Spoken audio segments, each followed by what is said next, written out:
All right, we're in section 4.3 today. 4.3, I think, is probably the longest section in chapter 4. We cover a pretty large amount of material here. These lecture notes are 15 pages long, just to give you an idea. But we do need to go through all of this in order to get a sense of what this thing called the definite integral is. So the motivating problem in this section is to find the area under a curve. You're going to hear that phrase a lot.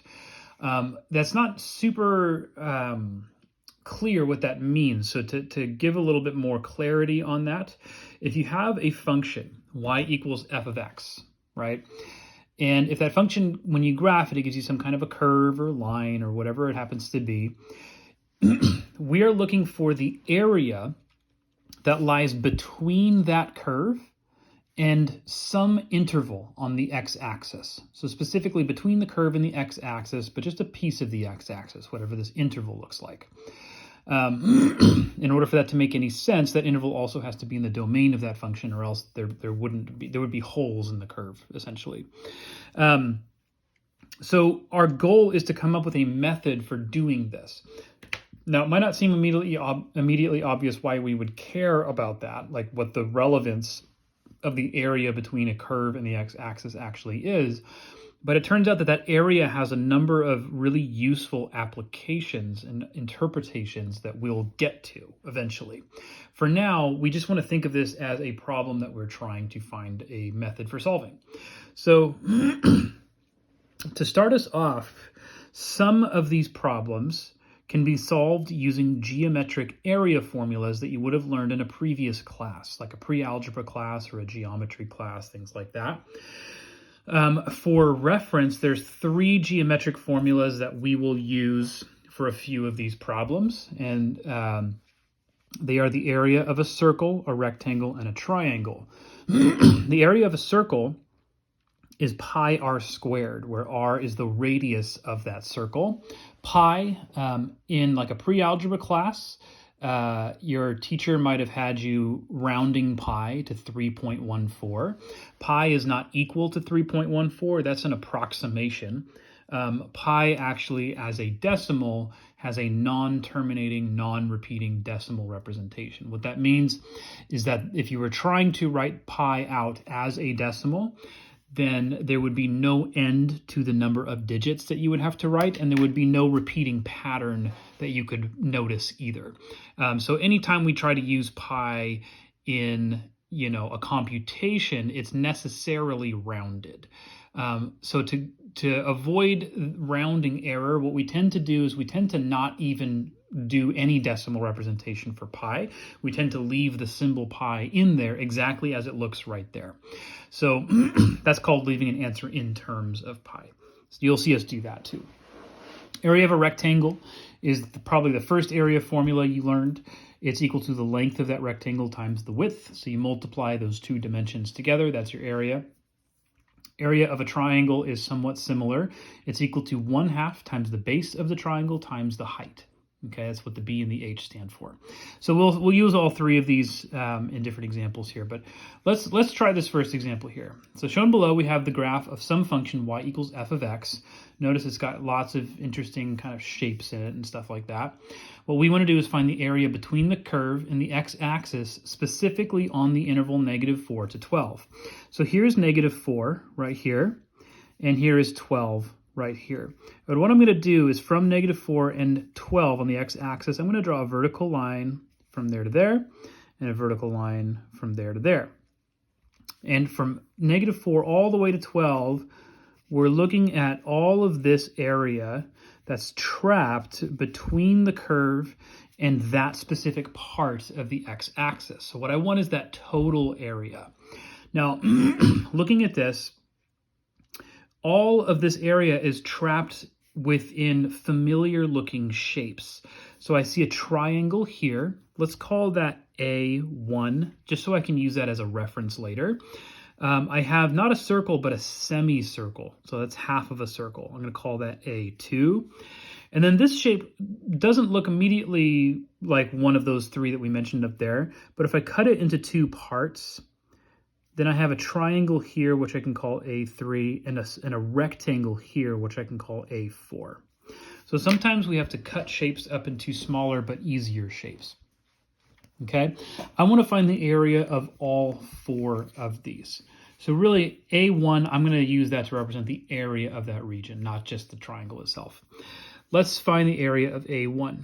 It's a triangle, so it's equal to 1/2 times the base times the height. Now, what is the base of this triangle? Well, it's the length of this bottom edge of that triangle. It goes from -4 to 0. The length of that would be 4. So that's 1/2 times 4. What is the height of this triangle? Well, that's this length right here. And if I follow that to the y-axis, it takes me to 4. So the height of that is also 4. 1/2 times 4 is 2. Times 4 again is 8. Okay? What about the area of this second guy right here?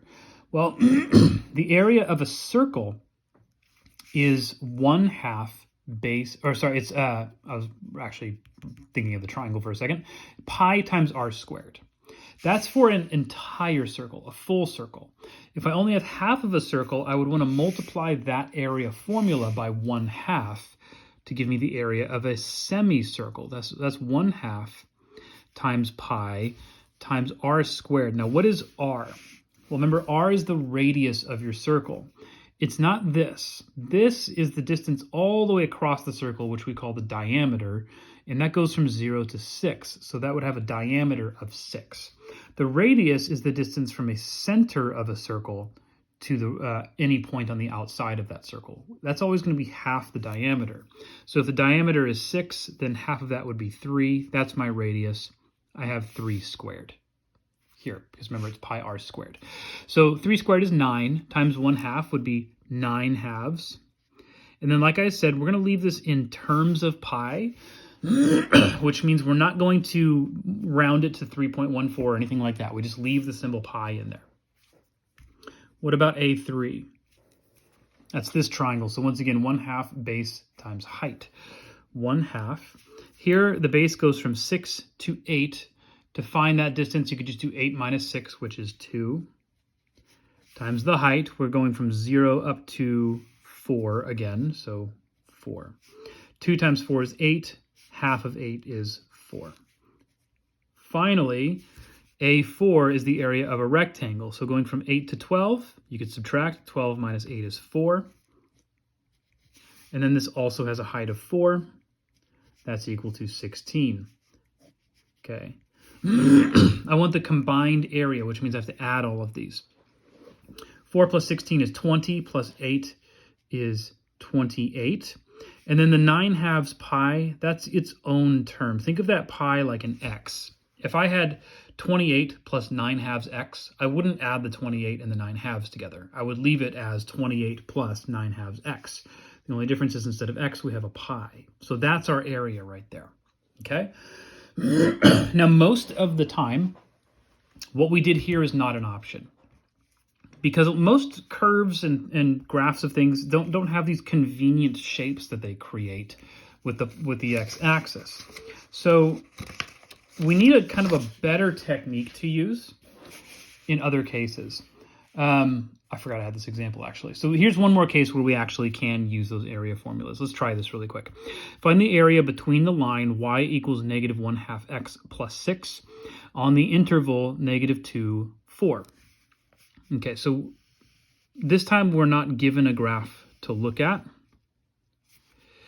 Instead, what we want to do is sketch this line. Now, there's a couple of approaches I could take here. One thing I could do is I could use the fact that this is in slope-intercept form, find a y-intercept, use the slope of -1/2 to graph the line. But really, as you're going to see for a problem like this, what matters is the end points of this interval. So if I put like -2 right there, and then 4 feels like it would be right around here, I want to see what the y-coordinates of those points are. Let's see if we can figure that out. All I have to do is take these x values and plug them into the function to get the corresponding y values. So for example, -1/2 times -2 plus 6. What is that? Negative 1/2 times negative 2 is positive 1. So plus 6, that would be 7. I'm going to put 7 way up here. That means I have a point right here at 2, 7. Now, if I plug a 4 in, negative 1/2 times 4 plus 6. Well, negative 1/2 times 4 is negative 2 plus 6, that would be 4. So let's put 4 maybe here. I'll have a point right there at 4, 4. Okay, so here's what our line looks like. Ooh, make sure I draw it well. There's our line. We want the area between that line and the x-axis, okay? So this does not look like a familiar shape to me, but like we did in the previous problem, we can cut it into two familiar looking shapes. A triangle on the top and a rectangle on the bottom. Now, what are the dimensions of this rectangle down here?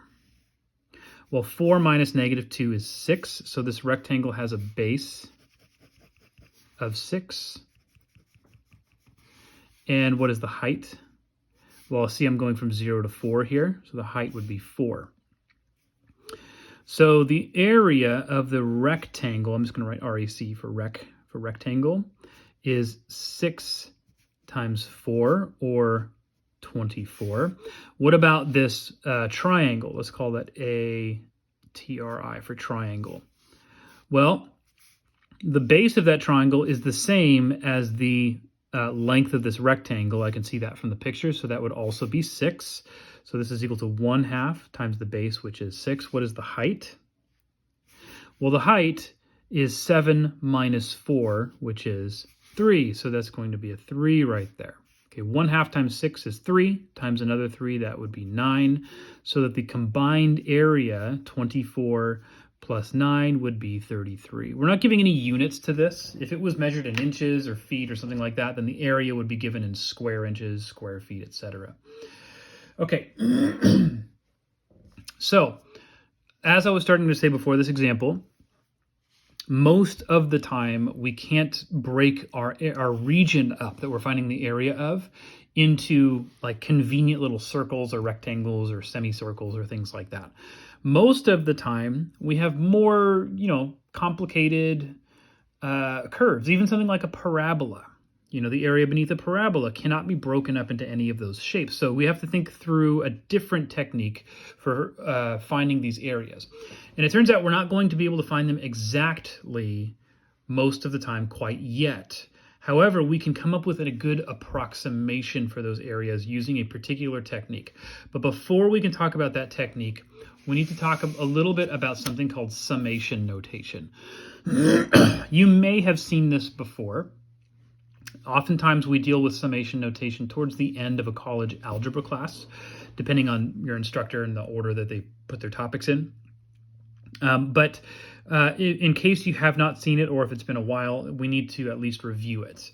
So summation notation is a mathematical notation that efficiently or concisely describes a sum of potentially many terms. So this is what it looks like. This is the Greek letter sigma. It's a capital sigma. And if you notice kind of the components of this thing, in this big capital sigma here, we have this thing down here says k equals 1, and then a number up on top. It says 6. And then a function of k in here. Notice this k is the same as this k. That's important. Okay, so there's some names that we give to the different parts of this thing. First of all, the function in here, this 2k cubed, we call that the summand. The variable k is called the index. And then the numbers appearing at the bottom and the top of this summation are called the lower and upper limits of that summation, respectively. So how does this work? What this is telling me to do is it's taking me to go to my lower limit. It's telling me to go to my lower limit, 1, plug it in for k. That gives me some quantity. And then I count my way up from that lower limit to that upper limit, plugging in each number for k as I go along. That'll give me several terms. In fact, in this case, it'll give me 6. 1, 2, 3, 4, 5, 6. I'm going to plug all of those numbers in for k. Then because this is a summation, right, I add all of those terms up. So here's what that looks like written out in long form. Notice I plug a 1 in, so 2 times 1 cubed. Then I count my way up from there. After 1 would come 2. I plug a 2 in for k, which looks like this, 2 times 2 cubed, and then 2 times 3 cubed, all the way up until I get to my upper limit, or my upper limit, 6. I plug a 6 in, 2 times 6 cubed is this. So notice this little notation represents all of this, okay? So at this point, I would either plug it into a calculator or work it out by hand, or do some technique to figure out what this adds up to. That would be like finding the value for that sum. Excuse me. Okay. So let's do an example where we have to compute one of these summations. I want to evaluate the sum from k equals 2 to 5 of 4k minus 1 squared. So that's going to look like this. 4 times, I'm starting at my lower limit of 2, and that gets plugged into the k. So 2 minus 1 squared. Then I'm going to count my way up to 5. Notice the k was this first term in the parentheses, so that 2 will change to a 3 in the next term. 4 times 3 minus 1 squared plus 4 times 4 minus 1 squared. Remember, I'm stopping at my upper limit of 5. 4 times 5 minus 1 squared. Okay, we want to evaluate this. You could plug it into a calculator, but there's a lot that you can do to simplify this. Notice there's a common factor of 4 in all of these terms. Factor that out. And then notice we're just subtracting 1 from each number before squaring it. So when I plug in a 2, after subtracting 1, I would actually get a 1, and 1 squared is just 2. 1 squared is just 1. Then 3 minus 1 is 2. I square that, which is 4. I'm going to get perfect squares, consecutive perfect squares. 3 squared is 9. 4 squared is 16, right? And then I can just add this up. Add it up intelligently. 1 plus 9 is 10. 4 plus 16 is 20. 10 plus 20 is 30. Times 4 would be 120. I feel like you can use mental math to work that out faster than you could type all of that into a calculator. So don't always just rely too heavily on calculators. All right, that's a little review on summation notation. So now that we have done that, we're going to see where this is kind of coming into play. Let's suppose that we wanted to do that same type of problem that we led this section with a new function. I want to find the area between a curve and the x-axis, which we just say area under a curve for short. But this time the curve is going to be y equals x squared. I know that the graph of this function looks like a parabola. And in this case, I'm just going to look for the area over the interval from 0 to 1. So just that part of that region. Okay? Looking at this area, even though it looks a little bit like a triangle, it's not a triangle because this curve right here is not a straight line. It's a parabola. So I can't use an area formula for a triangle. I can't use an area formula for a circle because even though it's curved, it's not a circle. Parabolas are different from circles. So how should I approach finding this area? Well, for right now, the best that we can do is get an approximation for that area. So here's how we're going to find that approximation. I am going to take the interval from 0 to 1, and I'm going to cut it up into equally sized sub-intervals. So that means I'm taking it and I'm chopping it up into a bunch of smaller intervals, all of which have the same size. Now, I can chop it up into as many sub-intervals as I want to, but for this example, I'm going to use 4.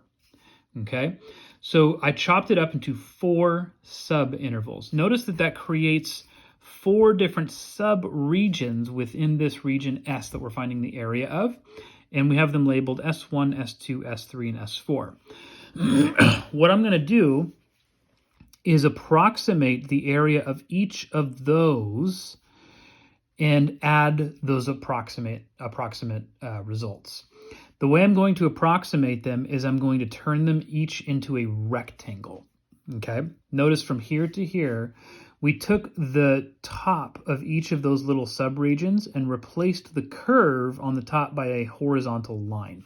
So I have a horizontal line there, there, there, and there. That forms these rectangles. Now, why did I do that?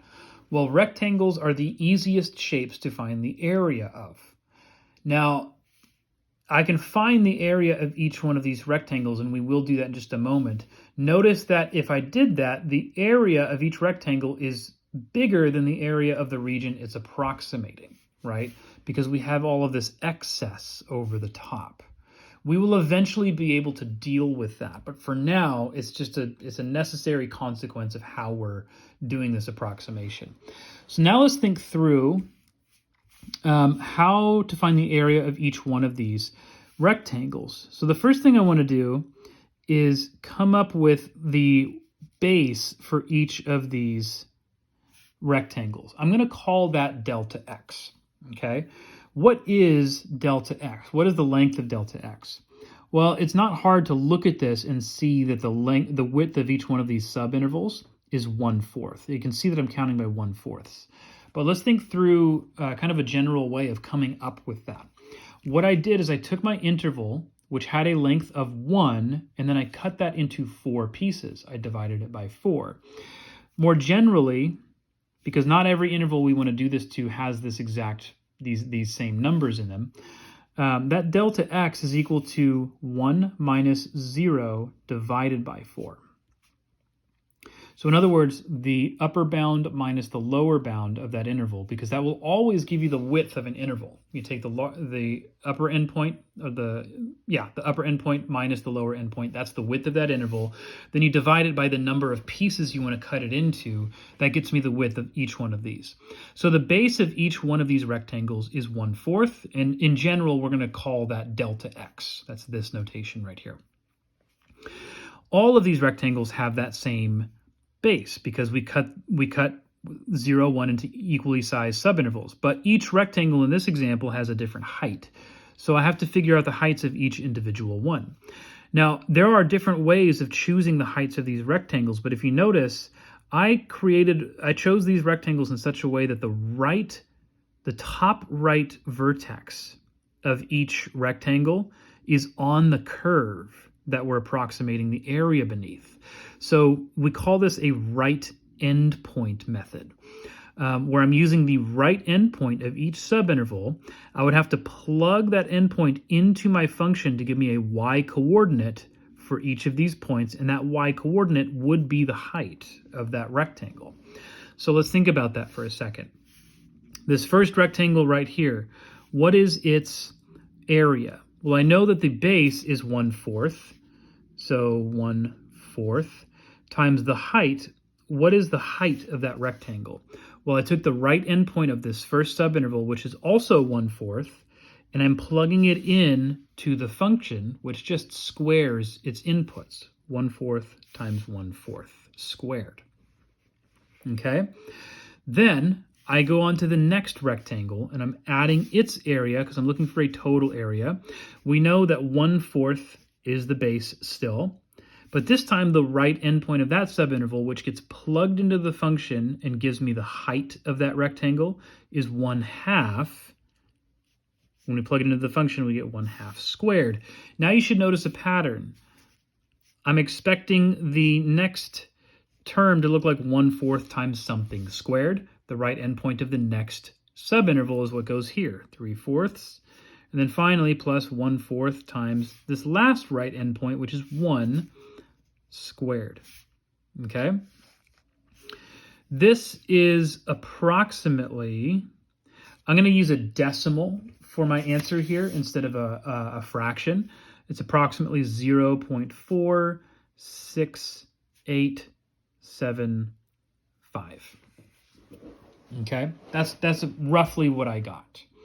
I'm going to call this R4. I don't think our book uses this notation, but this notation is used in other books. And the R stands for right endpoint. So I'm using my right endpoint to find the height of each of these rectangles. That's the idea. That's not the only way I could have done this. I could have also chosen left endpoints. If we go down to the bottom here, notice same curve, But what if I use left endpoints? What if I use the left endpoint of each of my subintervals to then plug that number into our function to give us the height of the corresponding rectangle? Well, the left endpoint of this first subinterval is 0. So to find that area, I would be looking at 1/4, that's still what delta x is, 1/4 times 0 squared. Now that, of course, is just 0. And notice you can't see a rectangle here. That's because the rectangle has a height of 0. It's on the x-axis. But we still include it because that's part of the 4 subintervals that we're using. Next, I have 1/4, the base of that next rectangle, times the left endpoint, which also happens to be 1/4, squared, plus, you should see a pattern here, 1/4 times 1/2 squared, plus 1/4 times 3/4 squared. Notice I'm just using the left endpoints of each of these subintervals. Again, that you can just plug into a calculator, get an approximation as a decimal. This one is smaller, 0.21875. Okay? Notice that if I use left endpoints in this function, then I'm underestimating my area. I can see that there's these gaps that are not being accounted for. So the actual area under the curve over the interval 0, 1 would have to be larger than this. Whereas up here, I overestimated because I have this excess area. So this is too big of an estimate. That tells me that the true area under the curve is somewhere between those numbers, somewhere between 0.21875. Oh, I wrote that in a weird way. Let's do this again. 0.21875 less than A, but the area is got to be less than 0.46875. It's in the middle somewhere, okay?